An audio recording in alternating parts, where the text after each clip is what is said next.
Adam Bock's new play, A Life, opens September 30th at Playwrights Horizons. I caught up with the playwright at the world-renowned drama bookshop. What is A Life about? A Life is about a life. A Life is about a gay guy who's in his 50s who is trying to figure out why he hasn't got what he's wanted in life, or how do you do that? Or why is he still confused? He's at a certain point of his life, so why doesn't he know better? Or why doesn't he, you know? Then something big happens, and I won't tell you that, right? Let's talk about writing plays about people you don't usually see on screen, because since 2006, in a New York Times interview, you've said this. Right. Who are they that we don't see them? In The Thugs, I wrote this play about temps instead of the lawyers in a law office. In The Receptionist, I wrote about the receptionist instead of the boss. And I remember getting questioned in Hartford, like, why aren't you writing about the boss? And it was so interesting to me that the life of the receptionist was not as important as the life of the boss. And what I keep thinking is that when we write about great men or we write about important people, what we're kind of doing is a little bit anti-democratic in a way. You know, we're saying that these people are more important than those people. We're making this hierarchy happen. And I don't like it. It's like sort of, again, it goes against my politics, it goes against, you know, so similarly in A Life, I'm writing about this person's life.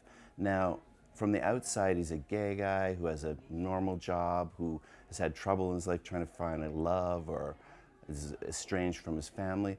Why is that life less important than someone who's doing well? It's like, in fact, in each of us, our lives are important to us. Like my life is the most important life to me. Your life is the most important to you. Maybe you have kids, their lives are most. But it's interesting, it makes me feel like what we're teaching ourselves is that, no, that life is bigger, because that person has done more, or that person is better liked, or that person is more appropriate. Suddenly we would decide that, you know, then easier to worry about them, easier to put more money towards their needs, easier to, do you know what I mean? Right, it has significant political implications. It does, as to who gets talked about, whose story is told. I mean, I think a lot of artists are saying, okay, we've spent a lot of time looking in this area, why can't we go look over there? What is stopping us from caring about someone else who doesn't look like me, or who, we see it all the time. It's natural for us to be tribal, in a way. It's natural for us to want to see people like us on stage.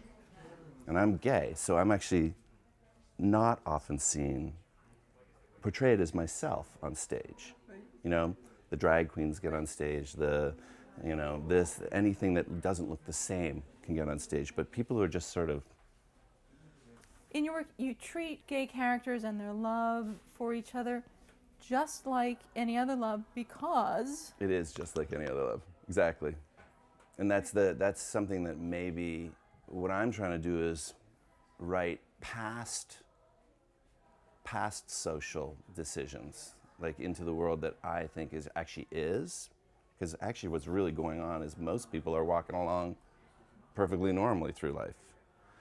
But where it's seen on stage is like, oh, gay guys get to die, get to be miserable, get to, you know. Or they're flashbulbs. They go off, and then, you know, they're exciting and then they die. Yeah, yeah. And they're used as a device in a way to keep to keep the whole world interested, supposedly. Well, I'm like, well, I'm part of the world. I want to be,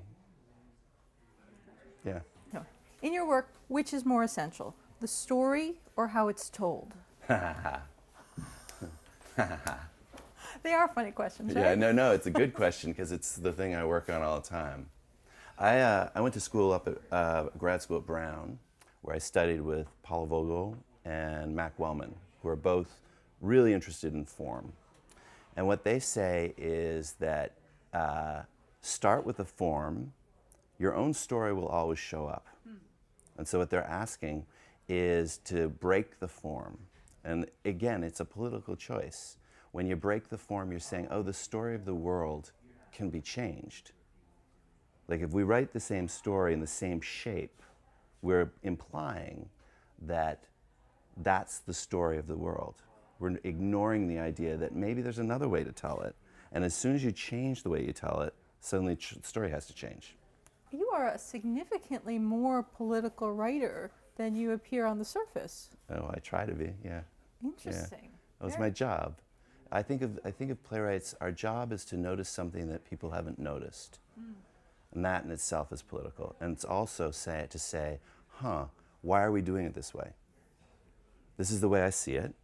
And then the second thought, I don't like to say to people, oh, you should think about it this way, because what I love about theater is that it's anti-authoritarian.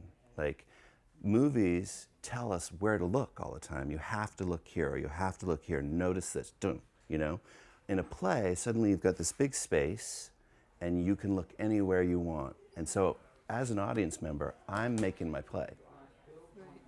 I'm taking I could spend the whole time looking at that character that reminds me of me who's just sitting there. And a lot of people do. That's the thing that's interesting. And so when I'm writing a play, I don't think, oh, I'm going to make them believe this. That's not my job. My job is to say, have you noticed this? How do you feel about this? Do you still believe this? Do you want to believe this? What does it do for you to believe this? Stuff like that. When I went to NTI, which is the National Theater Institute in Connecticut. We had this teacher named Fred Vopel, and I remember he said, bore, snore, goodbye. Do you remember that? And he said, you bore them, they fall asleep and they leave. And then so I was like, oh, so the first and most important thing is that you can't bore people. Like, it's not fair to bore people, because it's, like, being in the theater and being bored is like maybe the worst experience. It's so tough. You're sitting there, you're like, I want to like this, and you're not, you know. So my job is not to bore people, but then it's also to, like, it's always good to learn something in a play. You know, I think, oh, so what world haven't I seen before? What world would be interesting for people to see, you know? Even the receptionist, for example, I was a receptionist as one of my jobs. And I was at the front desk, I couldn't leave my desk, I was stuck, I couldn't move, right? But I knew everything that went on in that business. Everyone came and stood next to me and told me secrets. Everyone complained. I knew what calls were coming in and going out. I knew who was talking to who. It was fascinating. It was like being at the bottom, but also being a little at the top in a weird way, because I knew everything. So it's like, I don't know if people know that about receptionists, it's a really weird nexus of power and powerlessness at the same time. So. Well, I think that you were probably a very unique receptionist. I don't know. But not many people go into a typesetting firm or work as a receptionist and come out with a play. No. So what is it about you and your brain? I love systems and understanding how people work. I mean, this is what I really am interested in. Like, I would love someday I would write a play about what's going on right now. You know, this would be interesting. Like, so what's it like to stand behind the camera and watch it? You know, so I see these as, and then it's just interesting to go, okay, so who likes who doesn't like who's mad that they're there, who's having something else go on somewhere else. Then the plays start. Let's talk about the isolation and socialization that's necessary to have a playwriting career. You've got to isolate to write, but you have to socialize to make it happen. You have to get along with people. You have to not get along with people, and then you have to get along with people. It's a challenge, and it is a huge shift. Once I've been writing, I'm making this thing on my own. I love it. I hate it. I love it. I hate it. I'm in it. I do this. Then suddenly I hand it off, and I'm like, do you like it? You know, and then they're like, okay, so they like it. And then they have to find a director who likes it, and then the actors have to like it. And slowly but surely they're like, this is our play. Yeah. And I'm like, it's my play. Give me back my play. But you have to I actually love being in the room with actors and directors and rehearsal. It's hard. I have a tougher time with audiences. Just because I get nervous. I get nervous for the actors. I get nervous. You know, it's exposing. Well, the audience is a big beast. Yeah. That you don't know what that when beast they is love you, oh my God, you can't imagine. The feeling is, you're like, it's amazing. When they're having a hard time, it can be, you can be like, oh, yeah. I mean, I always, whenever I watch one of my plays, I sit and I tell everyone around me that I wrote it. I do. I say, I wrote this. And they're like, oh, good. That's great that you wrote it. And then they're really nice. Because I'm afraid that if I don't tell them, then they'll say something really mean at the end of it, like, I hated that play. And I'll be like, you know, like I don't go into the bathroom because then they don't know, you know, like, oh, that play is terrible. So. Do you have advice to a young playwright? Yeah, sure. I have lots of advice. I have lots to say. That's what I find interesting is playwrights, like we ask you to listen to us for 2 hours, and then I want you to do it every year. Right? It's like, I have a lot to say. Well, just like yam, yam, yam. My main thing is, for young playwrights, is I say, get it up.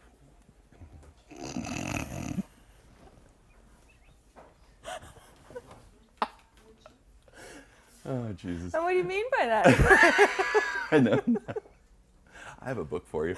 What I would tell young playwrights is I say, put your work up, right? Like, see it, watch it. I remember I spent, on my very first play, I spent a couple of years writing it.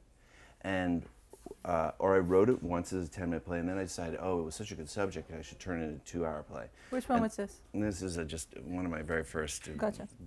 bags or something it was called, I can't remember. And what I didn't know, that as I kept working and working and working on not watching it, I was a different person when I started than when I finished 2 years later. And so, in a weird way, what we're doing is capturing moments when we're writing plays. And if you work on them too long, they become like, almost like they've been needed, over-needed. Right, right. And so I think it's like, put one up, write another one, put it up, write another one, put it up, write another one. You know, Shakespeare wrote 37 plays. Right. Didn't write one. And he wrote them and they were given to actors immediately. Wrote and done, wrote and done, wrote and done. So having a troupe of actors would be great. Although, yeah, it'd be great. What more is you want a place that would be interested in doing it. Like I've sort of got places all over the country that if I was like, here's a play, they'd be like, at least look at it. Right. And hopefully be interested in doing it. Okay, to me, your work is like a poem that other people have to recite, or other people are being asked to recite. Yeah. So it has a lot of the elements of poetry, particularly in the break, or what on a page would be the return. Right. So when you read your plays, those returns are often worked into the way the script is written. For instance, here. So have you written it like this, or is this the publisher's choices? No, this is me. These are your choices. Yeah. So it's all of those breaks are telling an actor, oh, you can't go forward anymore. So something has stopped you. Right. Your thought has stopped you, or being upset has stopped you, or something has stopped you. Basically what I'm writing for an actor is like a roadmap of a play. And then for an audience, in that break, you fill in your experience, which may not be exactly the actor or the character's experience, but it's yours. Yeah. And so your minimalism then becomes maximalism. Yeah, right. Well, that's good. In the same way that when I try to leave room for actors to do stuff, it's like we have to leave room for the audience to go, okay, there's space there. That's where I go and find, oh my gosh, I can't believe I've been holding this for so long. You know, that's what's wonderful about theater, is suddenly by watching people up there, we're able to notice, oh my gosh, that's me. I've been having that same, you know. Yeah.